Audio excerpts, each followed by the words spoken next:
আসসালামু আলাইকুম গাইস, সবাই কেমন আছেন? আশা করি সবাই ভালো আছেন। আমি আলহামদুলিল্লাহ ভালো আছি। তো আজকে অনেক দিন পর আরেকটা নতুন ব্লগে আপনাদের স্বাগতম। আজকে আমি যাচ্ছি আমার নানুর বাড়িতে, কারণ দীর্ঘ 6 মাস ধরে আমি আমার নানুর বাড়িতে যাই না। নানু অসুস্থ থাকার কারণে ফোন দিয়ে বললো, তাই আজকে আমরা রেডি হয়ে চলে যাচ্ছি নানুর বাড়িতে। আমাদের এদিকে একটা কনস্ট্রাকশন কাজ চলছিল, যার কারণে প্রতিদিন এখান দিয়ে মালবাহী গাড়ি চলাচল করে, এই জন্য আমাদের এলাকার রাস্তাঘাট অনেক নষ্ট হয়েছে।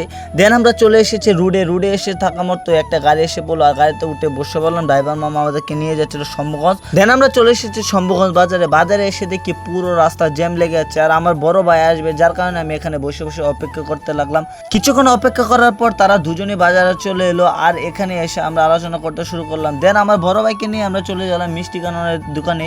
এখানে সব থেকে ভালো মিষ্টি পাওয়া যায়, শম্ভুগঞ্জের মধ্যে সেরা মিষ্টির দোকান। এখানে বিভিন্ন ধরনের মিষ্টি এবং দই রসমালাই ছিল, আর এখান থেকে আমরা রসমালাই এবং দই নিয়ে নিলাম, আর দোকানদার সুন্দরভাবে প্যাকেট করে দিচ্ছিল। আমরা টাকা দিয়ে বেরিয়ে পড়লাম নানুর বাড়ির দিকে, আর আমরা এখানে রাস্তা জ্যাম ছিল। দেন আমরা একটা অটোতে উঠে বসে বললাম, এই অটো ধরে আমাদেরকে সোজা চলে যেতে হবে গুদারাঘাট, পুরান গুদারাঘাট যেটাকে বলে। আর এটা হলো পুরান মুটকিভাঙ্গা সেতু। এখান থেকে নতুন স্টিলের ব্রিজ তৈরি হচ্ছে, যা কিছুদিন পর দেখা যাবে।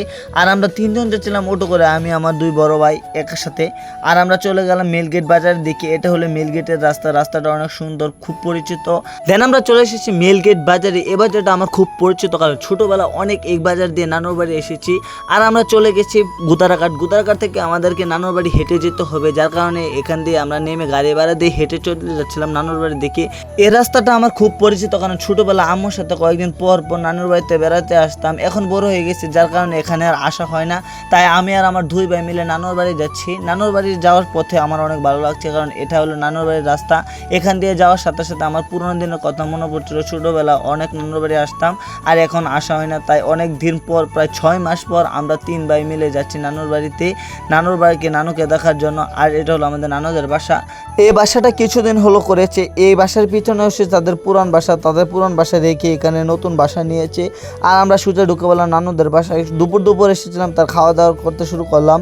আর এটা হলো নানুদের বাসা, অনেকদিন পরে এসেছে। আর নানের বাড়ির খাওয়া তো বুঝেনি কিরকম মজা।